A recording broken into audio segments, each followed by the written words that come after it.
प्रेरणा स्रोत के श्रोतागणों, हमने लाइफ के बारे में पढ़ा। अब हम पढ़ेंगे हाउ टू लिव। हम लाइफ को बिताएं कैसे। या ध्यान से सुनना, लाइफ को कैसे बिताएं। हम लाइफ को बिताएंगे वरी लेस वर्क मोर। चिंता मत करो, काम ज़्यादा करो। चिंता करने से कुछ नहीं होता। और राइड लेस वॉक मोर, ये नहीं कि हर बात मोटरसाइकिल पर जाना, ये चाय पीने भी जाना है तो साइकिल नहीं, बल्कि राइड लेस, बल्कि पैदल चलना है ना, वॉक मोर। और टेंशन लेस स्माइल मोर, टॉक लेस थिंक मोर। और ईटिंग के बारे में, ड्रिंकिंग के बारे में। ईटिंग जब खाना जो हम खाते हैं, वो खाना तो हमें पीना चाहिए। कैसे? यानी खाने को इतना पतला कर लो, इतना चबा लो, जिससे वो अंदर जा करके अपने आप पानी की तरह से हो जाए। क्योंकि अंदर कोई आते थोड़ी, अंदर कोई दांत थोड़ी है। तो इसलिए खाने को तो पियो। पीने का मतलब खाने को इतना पतला कर लो कि वो डाइजेस्ट होने में कोई दिक्कत ना आए।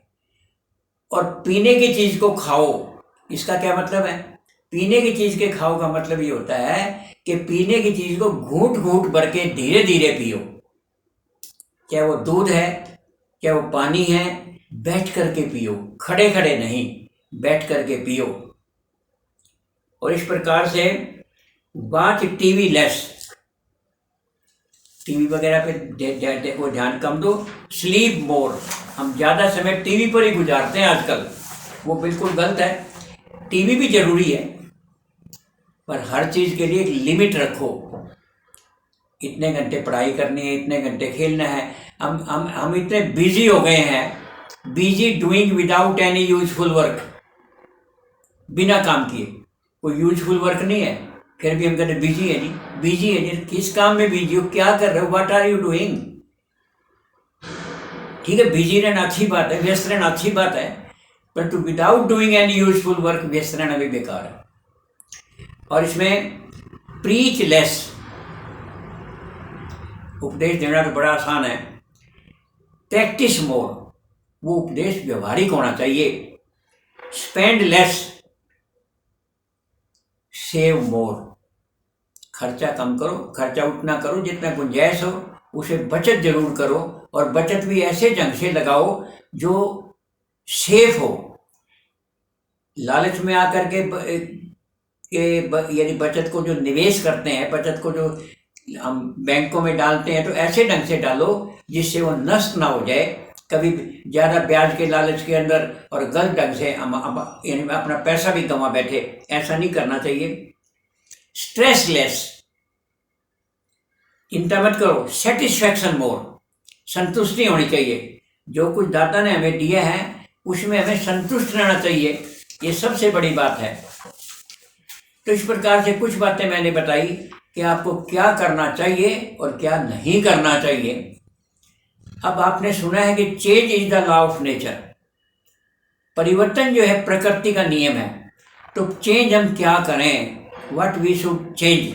सुनो, change from bitterness to sweetness, कड़वे से मिठास पर जाइए।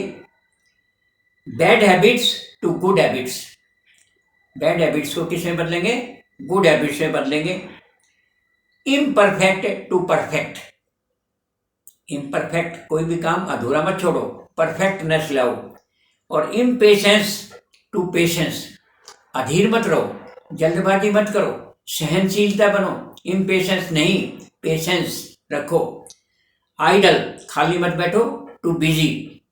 Tension to tension free, fear to fearless, dark to light, indiscipline to discipline, against to favour. इनमें हमें जैसे अगेंस्ट के छोड़ करके हमें फेवर में आना चाहिए। और इसी प्रकार से hatred to love, failure to success, anger to peace, और pride to humble, take to give. ये नहीं कि हमेशा लेने लेने की प्रवृत्ति रखो, देने की प्रवृत्ति भी रखो। Helpless to helpful, slave to master. अरे गुलामी बनने से तो मालिक बनना सीखो, नौकरी करने का क्या फायदा। Slave to master. पढ़ाई लिखाई करी है तो इसलिए नहीं की कि गुलाम बनना, नौकर बनना। नौकर बनने के लिए पढ़ाई लिखाई नहीं की है, मास्टर बनो। ऐसे ऐसे कारखाने खोलो, ऐसे ऐसे काम करो जो आप भी औरों को भी नौकरी देने वाले बनो। तो इस प्रकार से जो चेंज आप में होनी चाहिए वो इस प्रकार के चेंज होने चाहिए। आज के लिए इतना ही, बहुत धन्यवाद।